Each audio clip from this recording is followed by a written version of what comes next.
I don't know if you noticed, the president was impeached again. Stephen Colbert said, makes sense. The president loves having seconds. Colbert, I feel like I just took down my decorations from the last impeachment. Seth, twice? Man, this guy's hard to get rid of. He's like a red wine stain on a white rug. We're going to just have to get rid of the whole rug. Fallon, and like always, the sequel was a lot worse than the original. Fallon, I know a lot of people are wondering, will I be able to follow the second impeachment if I missed the first? Yeah, same character, different plots. Seth, that's right. President Trump was impeached for a second time, or according to Fox News, fun rainy day crafts to do with your grandkids. Kimmel, I wonder if he's tired of all the winning yet. Seth, it's almost like he's tanking the season so he can get the #1 pick in the jailhouse fantasy draft. Cordon, 2 impeachments, and just like Trump's sons, the second one is the most embarrassing. Cordon, I hope Trump supporters don't suddenly become angry and volatile about this. Cordon, it's official. Mitch McConnell has turned his back on Trump, which means someone should probably help him because usually when Mitch McConnell flips on his back, it's hard for him to get back up on the right side again. Fallon, well, it took 4 years, but Trump finally figured out a way to unite Republicans and Democrats. Fallon, yep, 10 Republicans finally broke away from the president. Trump was so mad, he started typing angry tweets about them on a calculator. Kimmel, McConnell is reported to be happy that the impeachment is happening because he thinks it'd be a good way for Republicans to get Trump out of their hairpieces.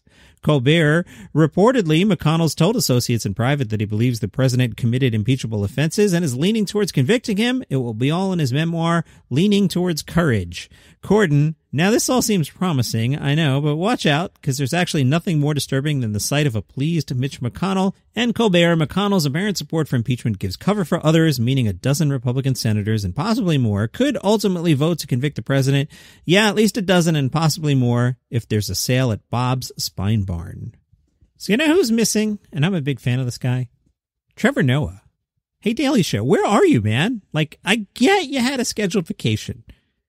But I've been working in broadcasting since 1992.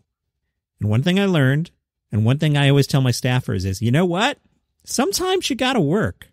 You're the Daily Show. There was an insurrection. There was an impeachment.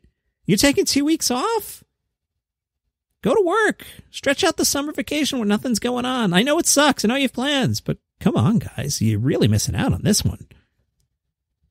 I've got a 1-sentence story for you. I don't know what to do with it, so I'll just read it from the New York Post. Elon Musk created a ruckus early Wednesday by cryptically posting the phrase legalize comedy on Twitter. Legalize comedy. I wonder what that means.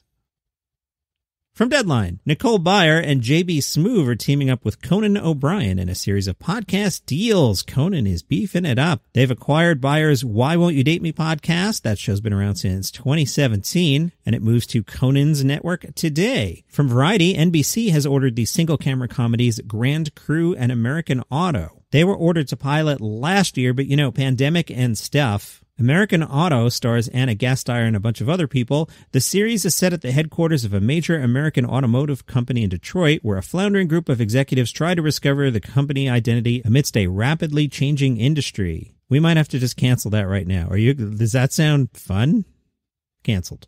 Grand Crew stars a bunch of people, including Nicole Byer, and it's about a group of black friends who unpack the ups and downs of life and love at a wine bar. Some Brooklyn Nine-Nine people are behind that one. All right, that sounds promising.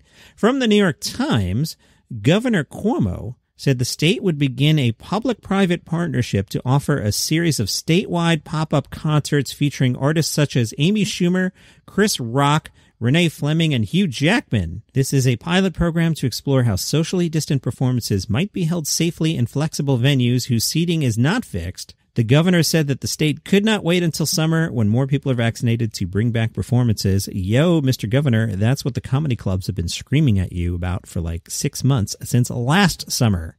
This next story makes me sad. From DCist. Capitol Steps, the popular satirical performance group known for putting the mock in democracy, announced it will be shutting down this year. I know these guys from my days of programming comedy stations at SiriusXM.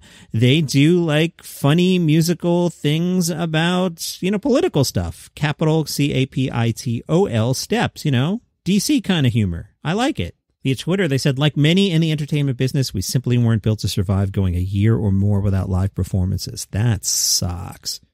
Okay, this next sentence here, this is my 4th take saying it. Wait till you hear all the S's back to back to back to back. Let's try this again. If I stumble this time, I'm leaving it in because I told you what happened here. Ready?